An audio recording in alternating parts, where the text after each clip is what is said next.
क्या आपने कभी सोचा है कि भगवान श्री कृष्ण ने बाल्यावस्था में माखन क्यों चुराया? क्यों उन्होंने गोवर्धन पर्वत को अपनी छोटी उंगली पर उठाया? और क्यों महाभारत के युद्ध भूमि में अर्जुन को गीता सुनाई? क्या ये सब केवल कहानियां थी या इन लीलाओं में छुपा है भाग्य का अद्भुत रहस्य? दोस्तों, आज हम आपको श्री कृष्ण की उन लीलाओं की यात्रा पर ले चलेंगे जहां हर घटना, हर प्रसंग भाग्य और कर्म के गहरे राज खोलता है। तो वीडियो को ध्यान से सुनिए और अगर आपको ये दिव्य रहस्य पसंद आए तो लाइक करना ना भूलें, कमेंट में जय श्री कृष्ण जरूर लिखें और चैनल को सब्सक्राइब करके हमारे परिवार से जुड़ जाएं। कहा जाता है भगवान की हर लीला सृष्टि के नियमों और भाग्य के रहस्यों को उजागर करती है। श्री कृष्ण केवल एक ऐतिहासिक चरित्र नहीं बल्कि स्वयं भगवान है। उनकी हर लीला हमें ये सिखाती है कि भाग्य केवल परिस्थितियां नहीं बल्कि हमारे कर्म और भगवान की कृपा का मिलन है। आज हम 5 अद्भुत लीलाओं के माध्यम से समझेंगे माखन चोरी, कालिया नाग पर नृत्य, गोवर्धन पूजा, सुदामा चरित्र और महाभारत का गीता उपदेश। इन लीलाओं में छुपा है वो रहस्य जो बताता है भाग्य क्या है। कालिया नाग पर नृत्य, संकटों में भाग्य की परीक्षा। यमुना नदी में जब विषैले कालिया नाग ने अपना डेरा जमा लिया तो पूरा गोकुल भयभीत था, लेकिन नन्हे कृष्ण ने उस विषधर के फन पर नृत्य किया।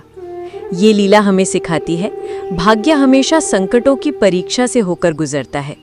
अगर आपके भीतर साहस और भगवान पर विश्वास है तो कोई भी कालिया आपकी जिंदगी को डरा नहीं सकता।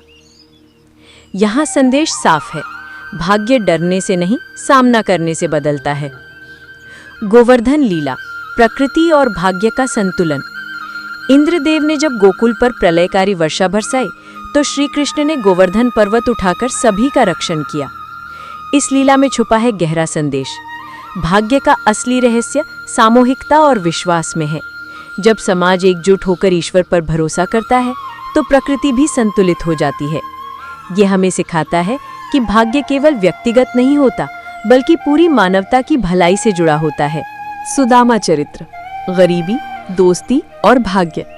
गरीब ब्राह्मण सुदामा जब द्वारका पहुंचे तो उनके पास भगवान को देने के लिए बस मुट्ठी भर चिवड़ा था, लेकिन श्री कृष्ण ने उसे ऐसे स्वीकारा मानो पूरे संसार की दौलत मिल गई हो।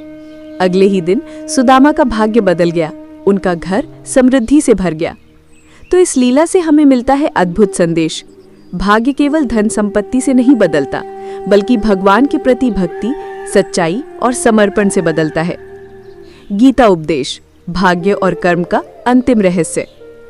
कुरुक्षेत्र की रणभूमि में अर्जुन मोह में पड़ गए। उन्होंने अपने भाग्य को कोसा। मैं इतना दुर्भाग्यशाली क्यों हूं कि मुझे अपने ही रिश्तेदारों से युद्ध करना पड़ रहा है? तभी श्री कृष्ण ने गीता सुनाई और कहा, भाग्य को कोसना बंद करो। कर्म ही भाग्य का निर्माता है। तुम्हारा अधिकार केवल कर्म करने पर है, फल देने का कार्य मेरा है। यही है भगवान की लीलाओं का सबसे बड़ा संदेश। भाग्य हमारे कर्मों और भगवान की कृपा का परिणाम है। कर्म करो निस्वार्थ भाव से, बाकी सब भगवान पर छोड़ दो। निष्कर्ष, लीलाओं से मिला जीवन संदेश। तो दोस्तों, हमने देखा माखन चोरी सिखाती है निर्मल हृदय की ताकत। कालिया नाग की लीला सिखाती है कि संकट केवल परीक्षा है। गोवर्धन पूजा बताती है कि सामूहिक विश्वास ही सबसे बड़ा बल है।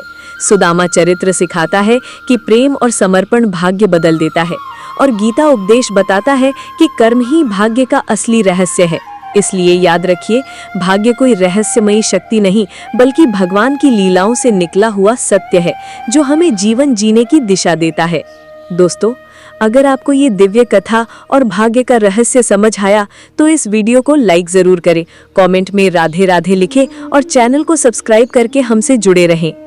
अगले वीडियो में हम और भी गहरी बात करेंगे जहां हम जानेंगे कि कठिनाइयों में भगवान कैसे साथ देते हैं। तब तक जुड़े रहिए। जय श्री कृष्ण।